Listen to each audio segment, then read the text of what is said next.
আসসালামু আলাইকুম বন্ধুরা, দীর্ঘ প্রায় 3 মাস পর বাড়িতে যাচ্ছি।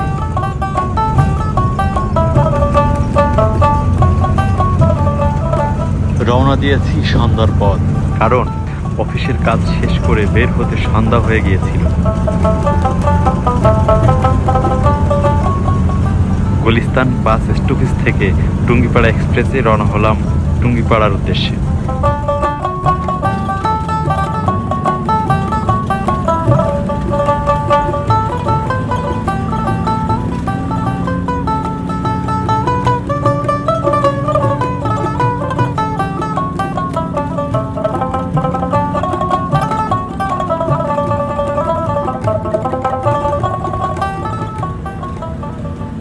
পদ্মা সেতু পার হয়ে গোপালগঞ্জ শহরের পাশ দিয়ে পুলিশ লাইন হয়ে ঘোনাপাড়ার মোড়ে নেমে পড়ি।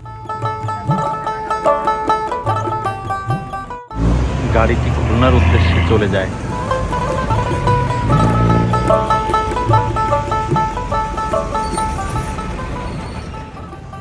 আমি ঢাকা থেকে যখনই বাড়ি যাই, খাবার কোনো কিছুই ঢাকা থেকে কেনা হয় না।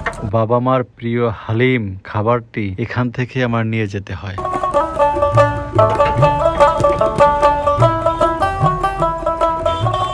আর সেটি হলো এই বড় বড় নলির হালিম।